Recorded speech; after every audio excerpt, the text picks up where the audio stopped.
Welcome back to April Anger. Our first match is going to be Joker against Villager. 3, 2, 1, go! We're going to be on Pokemon Stadium for this match. We've got two characters who, for some reason, are also dressed up in black and yellow. It seems to be a trend with all of Joker's matches this year. Joker with a great up-tilt read on Villager tries to get an up-air drag-down combo, but Villager attacks him first. Normally the combo is, well, first of all, more true when you can get your opponent to land on a platform while you fall through it. What that does is they go through the getting hit by an attack while grounded animation, whereas you just land and then hit them with another. Joker gets a back air on the Villager. That's not quite enough to kill. Villager is at a high percent, but if he can last out this Arsene, and he cannot, Villager perishes. Slingshot Pellet actually clashed with the EHA projectile there. With Arsene, I think it actually gets powered up. It might be Meg-EHA? I'll have to look that one up. So the projectile is a little small and unimposing until it lands, and then it becomes the large eruption. Without Arsene, both of them still do hit the player with the damage over time effect, which is almost identical to Poison, the main difference being the visual effect that follows the player. Oh, Joker rolled to the ledge there. Villager tried to catch him out with the umbrella, but he threw it out just a little too fast. It's especially bad for Villager because he's having a hard time dealing more damage than Joker is auto-healing. Granted, part of that was because he was getting the crap beaten out of him while Joker had Arsene. But still, you normally expect to be doing just a little bit better. And the up smash is going to kill Villager. Arsene up smash is a good kill move. Most smash attacks are actually good kill moves, even if some of them can be ridiculously hard to land. Even Joker without Arsene does have killing smash attacks, however they deal much less knockback. Joker going for an edge guard, Villager survives, does not get the spike though. That could have given him kind of a cheesy low percent kill, which is the exact kind of thing he needs to get back into this match. Stalling out with the Lloyd Rocket. Doesn't do great for him. Dropping down from the platform, Joker didn't seem to take much hitstun from that. I can't say that immediately after he went into the Arsene is appearing animation, which, for such a subtle thing, sometimes having your character locked out of inaction for half a second can, well, first of all, I believe you're invincible when you're doing it, so you can just avoid certain attacks, but also giving your opponent an extra half second when you're inactionable can also end your life sometimes. An easier way of thinking about it is that whenever you're playing casually, if you get a Mega or Mini Mushroom, it locks you into the growing or shrinking animation for just a second, and sometimes that does get you killed. Granted, for Joker, it doesn't seem to be nearly as much of a problem. Great spike from Villager. He's going to need to get 2 more of those, though, if he wants to win this and stay in the tournament.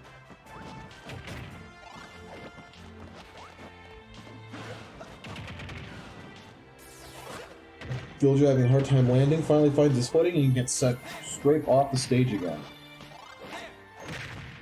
Another grounded spike. Villager seems to enjoy throwing out the turnips. Goes for an edge guard. He did miss the Lloyd Rocket, however, it could have covered a jump get-up that Joker could have used, so it wasn't terrible. Joker's tether grabbing the ledge right before Villager could hit him, and then he got Arsene. Up smash, Villager jumps out of the way just in time. With that level of charge, it probably would have killed him. For once, Joker actually had an Arsene that didn't accomplish that much. Usually he's been able to get at least 1 kill or at least a lot of damage off of his opponent. But for some reason against Villager, he seems to be struggling on this last life specifically.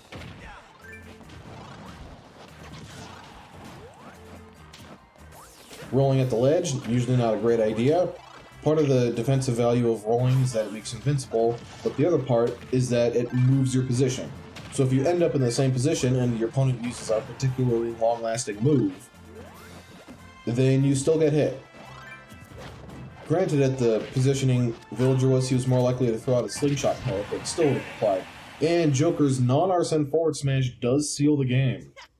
Who's next?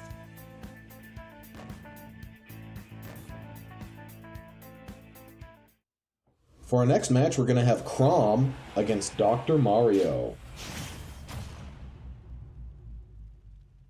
3, 2, 1, go! Alright, looks like we're going to be on Smashville for this one. Chrom being the character who really hasn't deserved most of his wins this tournament year. It's all of his wins that can be chalked up to either his opponent losing before he does, or he tries to recover and he accidentally spikes the opponent with his failed recovery. Now, Dr. Mario is a character who doesn't have a great recovery.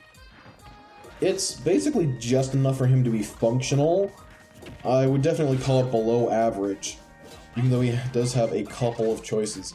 All of this is to say that Dr. Mario doesn't have nearly as many choices getting back to stage as other characters. Usually he needs to use all of his resources in the correct order just to get back. Which I would say that kind of puts Chrom in a great advantage to accidentally recovery spike him, considering how predictable his recovery can be. Oh, great up there from Dr. Mario. I personally wouldn't have gone for that. I wouldn't have gotten the kill either. Dr. Mario's up air sends people out instead of up, and it can kill, and it apparently can be used as a good edge guarding move as well. Chrom comes back with a forward air, no damage to show for it, effectively turning this into a two-stock battle. Jostling for position, Chrom with a great parry. Unfortunately, he tried to charge a neutral B out of a combo. That's not normally something you go for. He had a weird visual thing on the ledge there that might not show up after the video gets compressed by YouTube. It's standard fare. They're not gonna make every single video ultra high HD. I think you normally have to enable that option. And there's some frame compression as well. I'll see what I can do to make that more obvious, if I can do anything at all.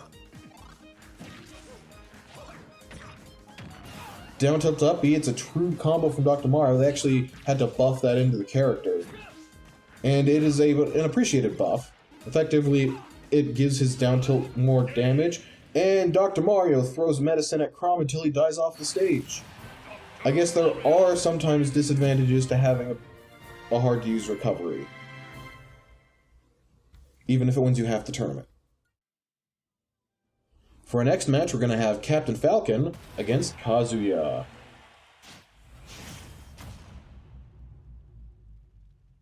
3, 2, 1, go!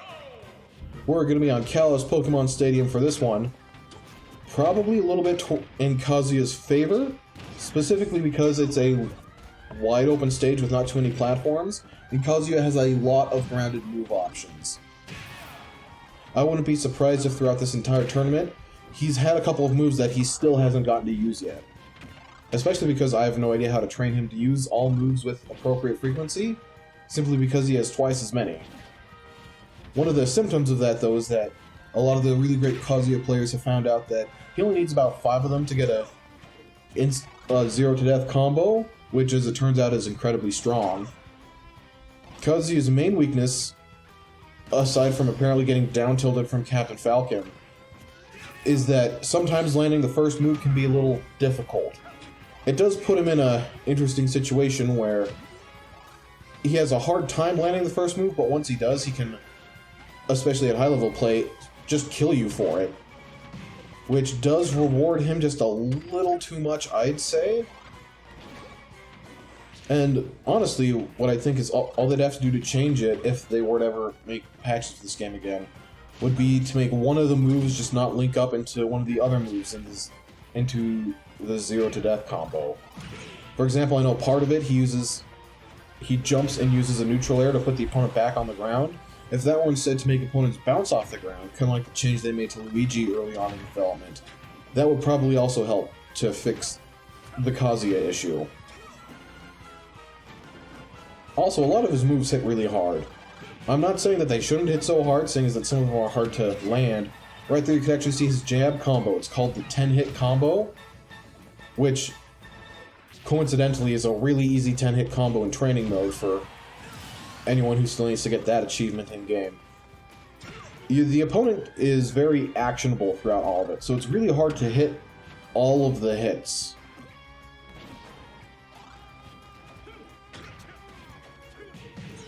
Kazuya, instead, you can see right there, instead of going for the full 10-hit combo, he actually used the piston fists? That might be what they're called. It's pretty much an alternate. A lot of characters will have a rapid jab, or they call it a gentleman. I have no idea why. But effectively, it's the 1-2 big hit. Kazuya basically has that. But instead of a rapid jab, he has 10 hits of increasing damage, but decreasing ability to hit people with them. Aerial side B from Captain Falcon, that was actually a pretty good move. I mean, the move in general is already pretty good, I'll say. But in that situation, he didn't have to land first, and he was able to land the move, so that worked out pretty well for him. Gets a combo on Kazuya. Kazuya, for some reason, is struggling this match. I guess it's because Captain Falcon can approach him so quickly, and all of Kazuya's moves are so committal. He's having a hard time apparently surviving. A back air on the platform is actually going to kill him.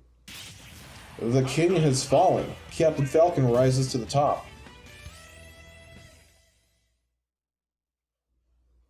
For our next match, we're going to have Corrin against Byleth.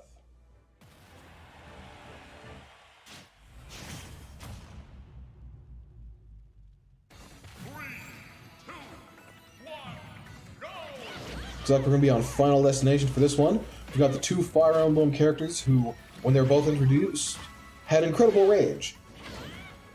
It's not like Corrin has any less range now. It's more of a symptom that Byleth has just a little bit more. That being said, when going against a character who has very similar range to your own, a lot of your tricks and techniques will no longer work because your opponent is a lot more comparable to you. For example, Byleth's forward smash is a little bit longer than Corrin's, but Corrin doesn't need to get nearly as close to land her forward smash, so the value of the length of Byleth's aerials are going to be reduced compared to another character. That being said, normally, if your moves are just straight up longer than your opponent's, you have the edge in that confrontation. And of course, in Smash Ultimate, Byleth has the perk of being a DLC character who always just have bigger and better stuff, whereas Corrin was a DLC character for the last game. So she kind of got brought down to the normal non-DLC character level. Also, Corrin's having a hard time just hitting Byleth in general. Did use a down air to get over the side B. That's going to be pretty good. The Byleth amiibo has kind of been known for throwing out a whole bunch of those. Corrin's got a good juggle going on. Byleth does eventually land. Lands with a tech roll. Surprising, since Corrin couldn't have punished either landing option, I'm pretty sure.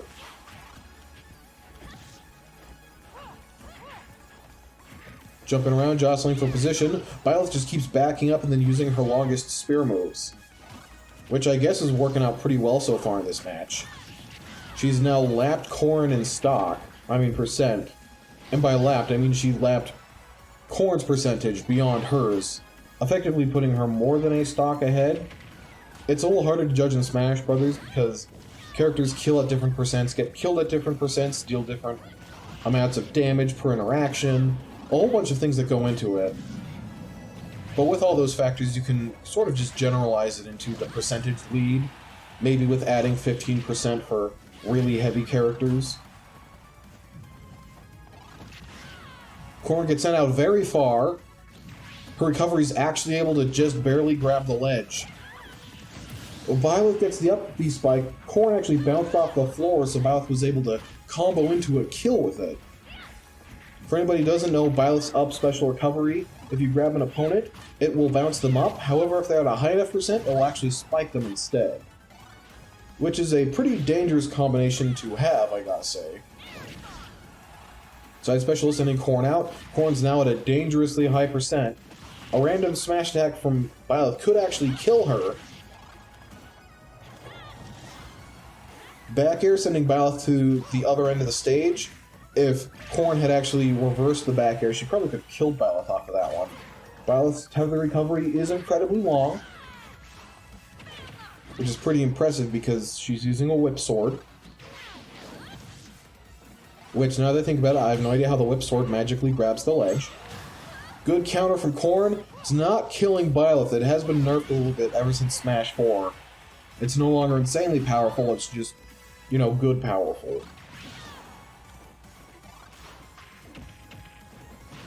Corrin gets sent off stage. She should be able to make that back, and she does. Landing with another down air, but this time landing on Corrin's shield. And the up air is going to kill Corrin. That match goes to Byleth, who didn't even lose a stock. Allow me to demonstrate. That's it for this video. I hope you enjoyed. Make sure to catch the rest of the tournament. We're nearing the end, so that should be up soon. Until then, bye.